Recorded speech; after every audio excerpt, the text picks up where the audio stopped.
오늘 말씀의 제목은 확실하게 따르라입니다. 우리가 1월 동안 주님은 나를 따르는 자로 부르셨다는 시리즈를 가지고 계속해서 말씀을 나누고 있습니다. 여러분, 우리가 새해를 시작하면서 우리에게 가장 먼저 필요한 일은요, 무언가를 더하는 게 아니라 우선순위를 재설정하는 일이 필요합니다. 중요한 것은 중요하게 처리해야 하고요, 사소한 것은 사소하게 처리해야 여러분 인생이 조금은 가벼워집니다. 그래야 숨이 좀 트입니다. 우선순위라는 말은 영어로 priority라는 단어인데요, 여러분 이 단어에는요 흥미로운 특징이 하나가 있어요. 뭐냐면 원래 이 단어는요 정말 오랫동안 복수형이 존재하지 않았어요. priority라는 이 의미는 본래 가장 중요한 단 하나, 말 그대로 우선순위를 의미하는 말이었기 때문이거든요. 그런데 어느 순간부터 산업혁명이 일어나고 시대가 지나니까 이 단어가 priorities라는 복수형으로 쓰이기 시작했습니다. 그러니까 가장 중요한 것이 하나가 아니라 이제는 중요한 것이 여러 개가 되어버렸다는 거죠. 여러분, 우리가 살다 보면 중요해 보이는 게 너무 많아요. 그래서 우선순위를 정한다고 하면서도 사실은 하나를 고르는 게 아니라 우선순위 여러 가지를 적게 됩니다. 그러다 보니까 우리가 무언가를 제대로 하려고 할 때마다 이것만 끝나면, 이것만 정리되면, 조금만 여유가 생기면 그때 가서 집중해보고 시작하겠다고 마음을 먹게 되죠. 근데 문제는 그 이것만이 끝나지가 않는다는 거죠. 그래서 늘 우리는 바쁘게 살아갑니다. 해야 할 일도 많고 책임질 일도 많고 중요한 게 너무나도 많으니까 해결해야 될 게 너무 많은 거죠. 이런 삶의 구조 안에서 가장 자주 뒤로 밀리는 것이 무엇인지 아십니까? 바로 우리의 신앙입니다. 주님을 따르는 일이 가장 뒤로 밀리게 되어 있어요. 여러분, 우리는요 주님을 따르는 것을 중요하게 여겨요. 우선순위 중 하나입니다. 다만 그 우선순위가 뒤로 밀려날 뿐이죠. 이 시기만 지나면, 상황이 좀 정리되면, 조금만 여유가 생기면 주님을 따르겠다고 결심을 합니다. 그런데 여러분, 우리가 이것저것 다 중요하게 붙들고 살아가면요 우리는 주님을 제대로 따를 수 없습니다. 신앙은요 여러 개를 다 품고 여러 개를 다 붙들고 이것저것 붙들고 살아가는 게 아니라, 신앙은 주님 한 분만을 확실하게 선택하는 게 신앙이에요. 우리가 확실하게 주님을 따를 때 우리는 주님을 제대로 따를 수 있는 거죠. 오늘 본문을 볼게요. 오늘 본문을 보면 한 관리가, 이 관직에 있는 사람이 예수님을 찾아와 질문하는 장면이에요. 우리 18절 말씀 같이 한번 읽어볼게요. 시작. 어떤 관리가 물어 이르되 선한 선생님이여 내가 무엇을 하여야 영생을 얻으리이까. 이 누가복음과 같은 이야기를 기록한 마태복음을 보면요 이 사람은 젊은 부자라고 기록이 되어 있어요. 그러니까 이 사람이 어떤 사람이냐, 젊은 나이에 관리직에 오른, 사회적인 위치가 있었고 젊고 돈도 많은 굉장히 성공한 사람이라는 거예요. 거기다가 조금 뒤에도 나오지만 이 사람은 종교적으로도 흠잡을 것 없는 거의 완벽한 사람이었습니다. 그런데 이상하죠? 이렇게 다 가진 사람이고 이렇게 다 잘 살아온 사람인데 그런 사람이 예수님께 영생에 관해 질문하고 있는 거예요. 왜 그랬을까요? 간단합니다. 이것저것 다 가졌고 이것저것 다 할 줄 아는 사람이었지만 그는 확실하게 주님을 따르지는 않았던 거죠. 그래서 구원의 확신이 없었습니다. 여러분, 우리는요 많은 걸 해서, 많은 걸 가져서 영생을 얻는 게 아닙니다. 우리는 우리를 위하여 죽으신 주님 한 분을 확실하게 알고 그분을 확실하게 믿고 그분을 확실하게 따를 때 영생에 이르게 됩니다. 그래서 오늘 우리가 주님을 확실하게 따르기 위해서 나누는 두 가지를 기억하시기 바랍니다. 먼저 주님을 확실하게 따르기 위한 그 첫 번째, 우리는 조건 신앙을 버려야 합니다. 조건 신앙을 버려라. 여러분, 우리가 자녀를 키우다 보면요, 말이 안 통할 때가 있습니다. 이거는 나이 불문이에요. 어린아이부터 대학생까지 다 상관없이 자녀와 대화를 할 때면 말이 안 통하고 통제가 안 될 때가 있습니다. 그럴 때 우리가 제일 쉽게 써먹을 수 있는 방법이 있어요. 저는 어떤 방법을 쓰냐면 제가 아이한테 그런 말을 해요. 이거 잘하면 내가 이따가 캔디 줄게. 지금 짜증내지 않고 있으면 아빠가 나중에 레고 사줄게. 이렇게 계속 제가 조건을 걸어요. 그러면 신기할 만큼 즉각적인 반응이 옵니다. 울다가도 이따가 아이패드 보여준다고 하면 울음을 그쳐요. 울다가도 레고 사준다고 하면 갑자기 웃어요. 왜냐하면 여러분, 우리가 뭐라고 계속 잔소리하고 통제하고 말하는 것보다 이 조건을 거는 게, 보상 심리를 이용하는 게 제일 쉽고 빠른 방식이잖아요. 근데 이게 한두 번이면 괜찮은데 이런 방식이 반복이 되잖아요. 그러면 여러분, 아이는 더 이상 부모를 보고 말을 듣지 않습니다. 부모가 부모여서가 아니라, 부모가 좋아서가 아니라 부모가 주는 무언가 때문에 말을 듣기 시작해요. 그리고 어느 순간 아이가 이렇게 묻기 시작하죠. 밥을 먹었는데, 그냥 평범하게 밥을 먹었는데, 밥 먹자 하고 불렀는데 그럼 뭐 해줄 건데? 레고 사줄 거야? 아니, 너 배고프니까 밥 먹으라고. 이렇게 말을 해도 자꾸만 자기가 하는 일에 대해서 무언가를 달라고 해요.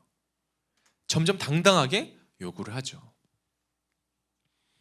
여러분, 그때부터 관계는 변질되기 시작하죠. 사랑의 관계여야 할 자리에 거래가 들어왔기 때문입니다. 여러분, 관계에 조건이 생기잖아요. 그러면 반드시 따라오는 게 하나 있습니다. 그게 뭐냐? 바로 내 몫이에요. 나의 몫. 내 몫을 주장하게 됩니다. 조건이 붙는 순간 사람은요, 당연하게 자기 몫을 계산하기 시작합니다. 신앙도 똑같은 것 같아요.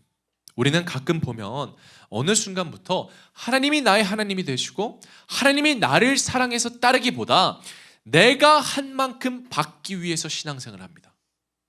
하나님이 아니라 하나님이 해주시는 무언가를 기대하며 신앙생활을 하기 시작해요. 내가 기도하면 무조건 응답받아야 되고, 내가 섬기면 복받아야 되고, 내가 믿음으로 인내하고 버티면 반드시 좋은 결과가 있어야만 한다고 생각합니다. 그런데 이건 우리가 신앙생활을 하며 갖게 되는 가장 큰 착각 중 하나예요. 여러분, 오늘 본문을 다시 볼게요. 이 부자가 이렇게 질문을 하죠. 무엇을 하여야 영생을 얻으리까? 그런데 여러분, 이 질문 자체가 사실 조건을 묻는 거예요. 내가 무엇을 해야 하냐? 어떤 조건을 만족하고 충족시켜야 영생을 얻을 수 있습니까? 그 질문에 주님은 이렇게 대답하세요. 20절에 내가 계명을 안 하니 간음하지 말라, 살인하지 말라, 도둑질하지 말라, 거짓 증언하지 말라, 내 부모를 공경하라 하였느니라. 그런데요, 이 부자가 주님의 대답을 들었을 때 쾌재를 불렀을지도 몰라요. 속으로는 됐다, 나 영생 얻었다, 이렇게 생각했을 거예요. 왜냐하면 지금 예수님이 말한 거, 이 계명 지키라는 거는 자기가 자신 있는 영역이었거든요. 그래서 21절에 보면 이 부자는 조금의 망설임도 없이 기다렸다는 듯이 이렇게 대답합니다. 여짜오되 이것은 내가 어려서부터 다 지켰나이다. 주님이 방금 말씀하신 거요? 저 다 지켰어요. 영생을 얻을 수 있는 그 조건이요? 제가 다 충족했어요. 다 지켰어요. 근데 바로 여기서 부자가 가지고 있던 가장 큰 착각이 드러나요. 나는 다 지켰다는 말은 곧 이런 말이에요. 나는 그 모든 것을 다 지켰으니 내 몫은 충분하다. 나는 할 만큼 다 했고 이 정도면 영생을 얻을 자격이 있다. 자신은 모든 조건을 지켰기 때문에 영생을 받을 자격이 있다고 착각한 거죠. 이 부자는 조건 신앙의 소유자였습니다. 하나님을 믿고 있었고 어쩌면 저와 여러분들도 다 지키지 못하는, 아니 우리 다 못 지켜요, 그런 계명들을 어릴 때부터 지켜온 아주 신실한 청년이었어요. 그런데 조건 신앙의 가장 큰 문제, 즉 자신의 몫을 주장하고 있었던 것입니다. 여러분, 신앙의 자리에서 내 몫이라는 말이 나오기 시작하는 순간 신앙의 기준은요, 하나님이 아니라 내가 되기 시작합니다. 그래서 조건 신앙에는 늘 계산이 남아요. 내가 기도한 만큼 응답받기를 원합니다.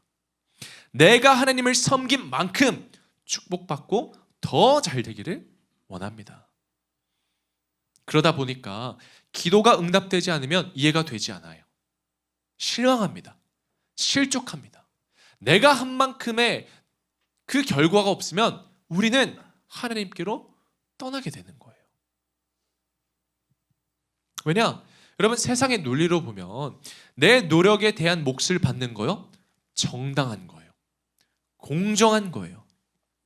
여러분 생각해 보세요. 여러분의 자녀가 어디 첫 일터에 나갔어요. 정말 힘들게 일하고 왔어. 뭐 3시간, 4시간, 5시간, 6시간. 그런데 거기는 사장이 돈을 안 줬다고 생각해 보세요.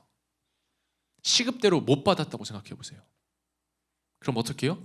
노동청에 신고해야죠. 여러분, 당연한 거예요. 아니, 1시간 일했는데도 돈 안 받으면 여러분 신고할 거예요, 안 할 거예요? 해야죠. 왜? 내 몫에 대한 정당한 대가를 받아야 되니까. 그게 공정한 거니까. 안 하면 어리석은 거죠. 근데 성경에 보면 이 자신의 몫을 구하는 사람이 누가복음 12장에 또 등장을 합니다. 그래서 누가복음 12장 13절에 보니까 예수님을 따르던 많은 무리들이 있었는데 그 중에 한 사람이 나서 이렇게 질문을 해요. 선생님, 내 형을 명하여 유산을 나와 나누게 하소서. 우리는 지금 이 사람의 정확한 가정사는 몰라요. 상황은 몰라요. 그런데 예수님에게 와서 유산을 나에게 다 달라 라고 하는 게 아니라 나누게 하소서 라고 말하는 것을 보면 정당하게 자신의 몫을 주장하고 있는 것 같아요. 형 것도 내 거, 내 것도 내 거가 아니라 형 것 따로, 내 것 따로, 우리 몫을 구분해요 달라, 내 몫을 달라고 말하는 것 같죠. 그런데 주님은 자신의 몫을 요구하고 있는 이 사람의 요구를 들어주지 않으세요. 그리고 뜬금없이 이렇게 말씀하시는데요. 뭐라고 하시냐? 누가복음 12장 15절에 보니까 그들에게 이르시되 삼가 모든 탐심을 물리치라 라고 얘기를 합니다. 여러분, 저는요 처음에 이 말씀을 읽을 때 이해하지 못했어요. 왜냐하면 이 사람이 단지 자신의 몫을 공정하게 형과 나눠달라고 요청을 하는데 왜 주님은 갑자기 뜬금없이 탐심을 물리치라고 했을까? 더 달라고 한 것도 아니고 다 달라고 한 것도 아닌데. 그런데 제가 이 말씀을 깊이 묵상하다가 깨달았어요. 여러분, 탐심은 과도한 욕심에서만 시작되는 게 아닙니다. 그러니까 모든 걸 다 가져야지, 남의 것도 내가 다 가져야지, 이런 데서만 탐심이 시작되는 게 아니에요. 탐심은 이건 분명히 내 몫이라는 확신에서부터 시작됩니다. 내 몫이 있다라고 생각하는 것에서부터 탐심이 시작되는 거예요. 그래서 예수님이 반응이 강했던 거죠. 주님은 탐심을 이렇게 표현합니다. 골로새서 3장 5절에 그러므로 땅에 있는 지체를 죽이라. 곧 음란과 부정과 사욕과 악한 정욕과 탐심이니 탐심은 뭐다? 우상 숭배니라. 오늘날 많은 성도들이 주님을 따르면서도 삶이 변화하지 못하고 오히려 신앙생활이 점점 힘들어지고 기쁨이 사라지는 이유가 여러분 여기에 있습니다. 믿음이 없어서가 아니에요. 우리 다 믿어요. 기도를 안 해서도 아니에요. 우리 다 기도해요. 교회를 안 나와서도 아닙니다. 신앙의 자리에서 내 몫을 주장해서 그래요. 내 생각과 내 기준과 내 판단과 내 자존심으로 내 몫을 주장합니다. 내 몫을 주장하니까 그러니까 결국 조건도 붙이기 시작해요. 내가 여태까지 신앙생활을 잘해왔으니까, 내가 이만큼 헌신했으니까, 이만큼 기도했으니까 이제는 자, 하나님이 난 할 만큼 했는데 하나님이 무언가 해주셔야 하지 않을까? 라는 마음이 우리 안에 자연스럽게 자리 잡는 거죠. 그러다 보니까 내가 기대하는 내 몫에 부합하지 않으면 주님을 따르지 않아요. 내가 이해되지 않으면 주님을 믿지 않아요. 내가 열심히 해도 눈에 띄는 보상이 없으면 순종하지 않아요. 그러나 여러분, 성경을 보잖아요. 하나님은 단 한 번도 우리가 이해할 수 있을 만큼만 일하신 적이 없으세요. 우리가 계산할 수 있을 만큼만 역사하신 적도 없으세요. 출애굽도 그랬고요, 광야에서도 그랬고요, 십자가에서도 그랬습니다. 하나님은 언제나 우리가 이해한 다음에 움직이시는 분이 아니라 우리가 신뢰할 수 있느냐를 먼저 물으시는 분이시기 때문입니다. 그래서 신앙의 자리에서는요, 여러분, 내 몫이라는 말은 믿음 외에는 존재하지 않는 거예요. 내 몫은 믿음밖에 없어요. 그 외에는 다 하나님의 거예요. 여러분, 내가 가진 모든 것도 하나님이 주신 것이고, 주신 분도 하나님, 가지시는 분도 하나님이세요. 하나님이 잠시 우리에게 맡겨주신 것이지 내 건 아무것도 없습니다. 여러분, 내 인생도 내 게 아니에요. 올해 우리가 선포했잖아요. 내가 너를 지명하여 불렀나니 너는 내 것이라. 우리는 하나님의 소유입니다. 우리는 절대로 하나님 앞에서 내 몫을 주장할 수가 없습니다. 왜냐하면 하나님께서 우리를 위해 하신 일은 우리의 수고와 우리의 헌신과도 우리의 노력과도 어떤 순종과도 비교할 수 없기 때문이에요. 여러분, 꼭 기억하세요. 우리는 우리의 몫을 이미 다 받았습니다. 아무것도 아닌 나를 예수 그리스도의 목숨값으로 구원해 주셨잖아요. 여러분, 십자가 복음 앞에서 우리가 더 주장할 수 있는 몫이 무엇이 있겠습니까? 십자가면 충분합니다. 오늘 본문 18절과 19절을 다시 볼게요. 같이 한번 읽어볼게요. 시작. 어떤 관리가 물어 이르되 선한 선생님이여 내가 무엇을 하여야 영생을 얻으리이까? 예수께서 이르시되 내가 어찌하여 나를 선하다 일컫느냐? 하나님 한 분 외에는 선한 이가 없느니라. 아멘. 주님이 말씀하시는 거예요. 왜 내 멋대로 나를 선하다 하느냐? 왜 선함의 기준을 내가 정하느냐? 기준은 너가 정하는 게 아니다. 하나님이 정하는 거다. 여러분, 그렇습니다. 신앙생활은 내가 정한 조건으로 하는 자리가 아니에요. 내가 원하는 조건으로 하는 자리가 아니에요. 하나님이 기준이 돼야 되고 기준은 하나님 한 분뿐이십니다. 저는 우리가 주님을 따르고 교회를 섬길 때도 이 기준이 확실했으면 좋겠어요. 내가 교회를 섬기는 게 아니에요. 내가 주님을 따르는 게 아니에요. 여러분, 하나님이 나를 사용하시는 거고 주님이 나를 부르신 거예요. 주어의 순서가 바뀌어야 됩니다. 여러분, 내가 교회를 섬긴다고 생각하잖아요. 그러면 우리는 조건 신앙에서 벗어날 수 없어요. 반드시 내 몫을 계산하게 됩니다. 내가 얼마나 섬겼나를 보게 되죠. 내가 교회에 얼마나 헌신했냐를 보게 됩니다. 그러다 보면 내 헌신에 대한 사람들의 인정을 원하고 사람들의 존중이 충분하지 못하다고 생각하면 내 마음이 상합니다. 그러니까 섬기고 주님을 따르는 게 부담이 되고 힘들어지는 거예요. 그러나 하나님이 나를 사용하시고 하나님이 나를 따르도록 부르셨다는 것을 믿으면 신앙생활은 은혜가 됩니다. 기쁨이 되고 감사가 넘칩니다. 왜요? 아무것도 아닌 나를 주님께서 사용하시고 그 자리에서 내가 쓰임받는 것 자체가 은혜이기 때문입니다. 사랑하는 덕금 성도 여러분, 신앙은 주님이 나를 부르시는 자리입니다. 아무 자격 없이 아무 조건 없이 나를 부르신 주님을 따르는 자리입니다. 저는 오늘 우리가 내 몫을 주장하는 조건 신앙을 버리셨으면 좋겠습니다. 내 생각과 내 기준과 내 욕심과 내 자존심도 다 버리고 오직 주님만 확실하게 따르시기를 예수 그리스도의 이름으로 축원합니다. 우리가 한 걸음 더 나아가서 우리가 조건 신앙을 버렸다면 이제는 무조건 신앙을 가져야 합니다. 우리 같이 한번 읽어볼까요? 무조건 신앙을 가져라. 여러분, 우리는 하나님의 놀라운 사랑에 대해서 이렇게 배웁니다. 하나님의 사랑은 조건이 없다. 무조건 사랑이다. 그런데 오늘 본문을 보잖아요. 우리의 마음이 조금은 불편해지는 말이 나와요.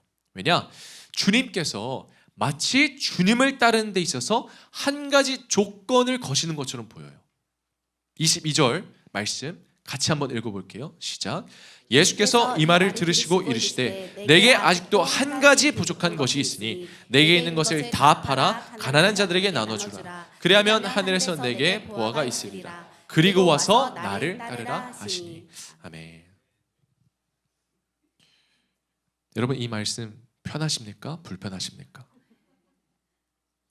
여러분, 가지고 있는 거 다 파실 수 있으세요? 근데 여러분, 이 말씀은요, 주님을 따르는 데 있어서 조건을 더하시는 게 아니에요. 오히려 그 반대입니다. 주님은 이 청년에게 너에게 한 가지 부족한 게 있다, 그러니 이걸 더해라 라고 무언가를 요구하신 게 아니라 주님께서는 이 사람 안에 남아있던 마지막 조건을 제거하시고자 하신 거예요. 즉, 이것이 부족해서 나를 못 따른다라는 말이 아니라 이걸 붙들고 있으면 너는 나를 끝까지 따를 수 없다라고 말씀하시는 거죠. 여러분, 신앙은 우리가 얼마나 많은 것을 잘 지켰는가, 얼마나 열심히 많은 것을 했느냐의 문제가 아닙니다. 신앙은 결국 여러분이 무엇을 내려놓을 수 있는가, 더 정확히 말하면 무엇을 붙들지 않아도 되는가의 문제입니다. 오늘 주님은 이 젊은 부자에게 가난해지라고 말씀하신 게 아니에요. 네가 붙들고 있는 그것, 재물을 내려놓고 그 사람이 진정으로 자유로워지라고 초청한 겁니다. 주님의 부르심에는 늘 자유함이 있습니다. 누가복음 4장 18절을 보면 주의 성령이 내게 임하셨으니 이는 가난한 자에게 복음을 전하게 하시려고 내게 기름을 부으시고 나를 보내사 포로된 자에게 자유를, 눈먼 자에게 다시 보게 함을 전파하며 눌린 자를 자유롭게 하고. 주님은 이 부자에게 이렇게 말하는 거예요. 너는 더 이상 붙들 필요가 없다. 더 가지려고 안 해도 된다. 더 쌓아둘 필요가 없다. 그 재물이 너를 지키는 게 아니라 나 하나면 된다. 나를 따르기만 하면 영생이 있다. 여러분, 이것이 무조건 신앙입니다. 무조건 신앙은 무작정 믿으라는 말이 아니에요. 주님 한 분만이면 충분하다는 선택입니다. 주님께 우리 인생의 주어를 넘기는 결단이에요. 그래서 이 믿음은 쉽지 않습니다. 왜냐? 계산이 안 되거든요. 예상이 안 돼요. 결과가 보장되지 않기 때문입니다. 이 믿음은 주님을 완전히 신뢰하지 않으면 해낼 수가 없어요. 하지만 이상하게도 여러분이 이렇게 믿기 시작하면 삶은 오히려 더 단순해집니다. 믿음은 어려워지는 것 같은데 여러분의 인생은 점점 가벼워져요. 더 쉬워져요. 왜냐하면 그때부터 내 인생을 이끌어가는 인생의 주어가 바뀌기 때문입니다. 내가 붙들고 내가 책임지고 내가 계산하던 인생에서 주님이 이끄시는 인생으로 바뀌기 때문이에요. 오늘 본문은 이렇게 끝이 납니다. 23절에 보니까 그 사람이 큰 부자이므로 이 말씀을 듣고 심히 근심하더라. 그런데 마태복음으로 다시 볼게요. 한 말이 더 추가가 됐어요. 그 청년이 재물이 많으므로 이 말씀을 듣고 근심하며 가니라. 떠났다는 거예요. 근심하며 주님을 따르지 않고 떠났다는 거예요. 여러분, 이 부자는 가진 게 아무리 많아도 자유롭지는 못했습니다. 이 부자는 근심하여 떠난 그날 이후부터 평생 자유롭지 못했을 거예요. 왜냐? 재물을 잃을까 봐 근심하였을 것이고, 재물이 늘어나면 재물이 부족해질까 봐, 혹여나 잃게 될까 봐 두려웠을 거예요. 왜냐? 그 한 가지를 못 버렸기 때문에. 자기가 붙들고 있던 그 재물. 붙들고 있었기 때문에 안전한 것이 아니라 붙들고 있었기 때문에 묶여있던 인생을 살아갔던 것입니다. 오늘 이 이야기는 단순히 재물에 관한 문제는 아니에요. 우리 모두가 다 이 청년처럼 부자는 아니잖아요. 물론 돈 많은 분도 계실지도 몰라요. 근데 솔직히 말하면 우리가 붙들고 있는 건 이 젊은 부자, 이 청년보다 더 많이 있을지도 모릅니다. 어떤 분에게는 물질이, 어떤 분에게는 명예가, 어떤 분에게는 권력이, 어떤 분에게는 자존심이, 어떤 분에게는 사람들이 나를 어떻게 생각하는지, 그리고 또 어떤 분에게는 이 정도는 내가 붙들어도 되지 않나라는 마지막 영역일 수도 있습니다. 근데 여러분, 놀랍게도 우리가 그것들을 내려놓으면 내려놓을수록 우리의 인생은 더 자유하게 됩니다. 오늘 우리의 신앙이 힘든 이유는 주님이 안 계셔서가 아니에요. 주님이 멀어서가 아니에요. 우리가 너무 많은 것을 붙들고 주님을 따르려고 하기 때문입니다. 그래서 주님이 오늘 이렇게 말씀하시는 거예요. 그걸 내려놓으면 내가 무너지는 게 아니라 그걸 붙들고 있어서 네가 무너지는 거다. 여러분, 우리가 붙들고 있는 게 많으면 많을수록 믿음은 늘 조건부가 돼요. 왜냐, 붙들고 있는 게 많으니까 주님 앞에 포기하지 못하는 거예요. 주님, 이거 지켜주시면 제가 따르겠습니다. 주님, 이거 보장해 주시면 제가 순종하겠습니다. 주님, 이것만큼은 제가 제 손에 남겨두고 싶어요. 이것만 지켜주시면 제가 주님 따를게요. 근데 여러분, 꼭 기억하세요. 믿음에는 조건이 달리지 않습니다. 믿음은 계산이 아니라 신뢰하는 거고, 믿음은 거래가 아니라 관계예요. 그래서 믿음은 언제나 무조건입니다. 무조건. 그래서 하나님이 아브라함에게 이삭을 요구하신 거예요. 여러분, 하나님이 정말 이삭의 생명을 빼앗고 싶으셨을까요? 이삭의 목숨을 원했을까요? 아니에요. 정말 이삭을 데려가려고 한 게 아니라 내가 준 이삭이 아니더라도 너는 나를 신뢰할 수 있느냐를 물었던 거죠. 그리고 아브라함은 그 시험에 무조건 신앙으로, 무조건 순종으로 응답했습니다. 그런데 중요한 게 있어요. 아브라함의 순종은요, 여러분, 맹목적인 순종은 아니었어요. 포기해서 내려놓은 게 아니었어요. 어차피 하나님이 가시니까 내가 아무것도 할 수 없겠지, 이게 아니었어요. 맹목적으로 주님을 예한 게 아닙니다. 왜냐, 히브리서는 아브라함의 마음을 이렇게 설명합니다. 11장 19절을 보니까 그가 하나님이 능히 이삭을 죽은 자 가운데서 다시 살리실 줄로 생각한지라. 비유컨대 그를 죽은 자 가운데서 도로 받은 것이니라. 아브라함은 하나님이 다시 살리실 것이라는 절대적인 믿음이 있었기 때문에 무조건으로 순종한 거예요. 하나님은 빼앗는 분이 아니라 다시 주실 수 있는 분이라는 걸 믿었기 때문입니다. 내가 내려놓아도 하나님은 잃게 하지 않으시는 분이라는 것을 신뢰했기 때문이죠. 그래서 아브라함은 무조건 순종할 수가 있었습니다. 사랑하는 우리 덕금의 성도 여러분, 무조건 신앙을 가지라는 것은 여러분의 모든 것을 포기하라는 게 아니에요.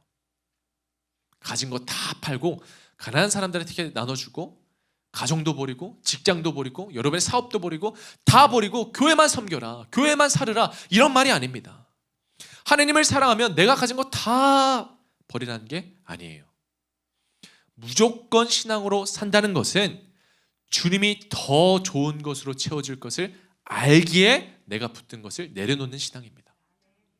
무조건 신앙으로 살아간다는 것은 주님께서 반드시 나를 책임지실 것을 알기에 결과를 계산하지 않고 절대적으로 주님을 신뢰하는 신앙입니다.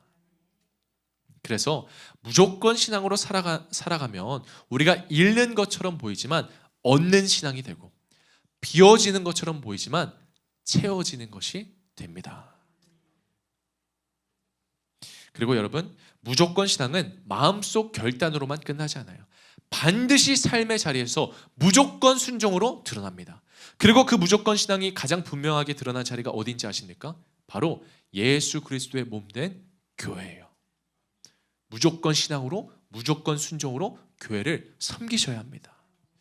교회를 섬긴다는 것은 시간이 남아서 하는 일이 아니에요. 여유가 생겨서 하는 것도 아니에요. 형편이 좋아져서 시작하는 것도 아닙니다. 주님께서 인생의 주어가 되셨기 때문에 하는 것입니다. 그래서 섬김에는, 무조건 순종의 섬김에는 늘 계산이 빠져요. 내가 이만큼 했으니까 라는 말이 사라지고요, 언제까지 해야 됩니까? 라는 질문도 사라집니다. 대신 이렇게 고백하게 되죠. 주님이 부르셨다면 내가 따르겠습니다. 주님이 원하신다면 제가 쓰임 받겠습니다. 저는 여러분이 무조건 신앙으로 주님께 무조건 순종하는 믿음의 자녀가 되시기를 예수 그리스도의 이름으로 축원합니다. 얼마 전에 우리 안희목 협동 목사님께서 설교 시간에 그런 말을 했대요. 이제 제가 교회 학교 교사가 필요해서 전화할 건데 제가 전화하면 일단 예부터 하고 받으십시오. 이유 노, 변명 노, 조건 노, 일단 예부터 하고 제 전화를 받으십시오. 라고 이렇게 말을 했대요. 그리고 실제로 전화를 받은 많은 분들이 예 하고 전화를 받았다고 합니다. 순종을 미리 결정한 다음에 듣게 하신 거죠. 주님을 미리 신뢰하고 미리 선택하고 응답하라고 한 거예요. 여러분, 저는 우리 공동체 안에도 이런 믿음의 사람들이 세워지기를 소망합니다. 그래서 제가 언젠가 한번 전하면 예부터 한번 하고 받으셨으면 좋겠습니다. 여러분이 무조건 순종으로 주님을 따를 때 오히려 주님은요, 그 삶 가운데 물질도 시간도 능력도 하나님 당신의 방법으로 반드시 채워주실 것입니다. 사랑하는 우리 덕금 성도 여러분, 오늘 이 예배 자리에서 하나님 앞에 여러분이 내려놓아야 할 것은 무엇입니까? 그 한 가지가 무엇입니까? 결단하시기 바랍니다. 그리고 내려놓는 것으로 끝나지 마시고 내려놓았으면 이제는 따라가야 합니다. 무조건 신앙으로 무조건 순종으로 주님을 확실하게 따라가십시오. 저는 여러분의 인생이 주님 손에 가장 귀하게 쓰임받는 축복된 인생이 되시기를 예수 그리스도의 이름으로 축원합니다. 말씀을 맺을게요. 여러분, 우리는 이 땅의 인생이 아니라, 아니 일생을 살아가는 사람들이 아니라 영생을 살아가는 사람들이에요. 이 땅에서 물론 이 세상에서 최선을 다해 살아가는 거 중요합니다. 성실하게 잘 사는 거 필요해요. 그러나 결국 다 사라질 것들을 인생의 가장 중요한 자리에 두는 것이 아니라 결국 남을 거, 결국 내가 붙들어야 하는 거, 영원한 가치를 인생의 가장 중요한 자리에 두고 살아가셨으면 좋겠습니다. 여러분, 다 잘하려고 애쓰지 않아도 돼요. 이것도 잘하고 저것도 잘하고 모든 걸 다 붙들 필요는 없습니다. 한 가지만 확실하게 하면 돼요. 주님만 확실하게 따르시면 됩니다. 주님이 내 주님 되심을 믿고 주님이 내 인생의 주님 되심을 믿고 주님을 확실하게 믿고 확실하게 신뢰하고 주님만 확실하게 선택하시면 됩니다. 그게 신앙의 전부예요. 여러분, 오늘 나눈 두 가지를 꼭 기억하십시오. 우리는 조건 신앙을 버려야 합니다. 내 몫은 없어요. 그리고 무조건 신앙을 가져야 합니다. 내려놓음의 자유함을 누리시기 바랍니다. 저는 여러분의 인생이 영원한 가치를 붙들고 주님을 확실하게 따르는 복된 인생이 되기를 예수 그리스도의 이름으로 축원합니다. 사랑이 많으신 아버지 하나님, 주님 한 분이면 충분한데 여전히 나는 내가 너무 많은 것들을 붙들고 있는 모습을 발견하게 됩니다. 주님, 이 시간 내가 주님 앞에 내려놓아야 할 것이 있다면 내 마음 가운데 깨달음을 주시옵고, 그리고 그 마음이 깨달아졌을 때 주님, 우리가 그것을 과감하게 내려놓고 결국 내려놓았을 때 주님이 나를 자유케 하심을 경험하게 하여 주시옵소서. 주님, 이 시간 내 신앙의 조건을 더하는 게 아니라 마지막 남은 조건마저도 다 빼어 우리가 무조건 신앙으로 주님만 의지하고 주님만 신뢰하며 무조건 순종으로 살아가는 믿음의 자녀가 되게 하여 주시옵소서. 아무런 자격 없고 아무런 조건 없이 주님께서 나를 택하시고 부르셨으니 이제는 내가 아무런 조건 없이 아무런 이유 없이 주님을 사랑하고 주님을 따르고 주님을 섬기기를 원합니다. 주님, 이 시간 나를 사용하여 주시옵소서. 감사드리며 이 모든 말씀 우리를 너무나도 사랑하시는 우리 주 예수 그리스도의 이름으로 기도합니다. 아멘.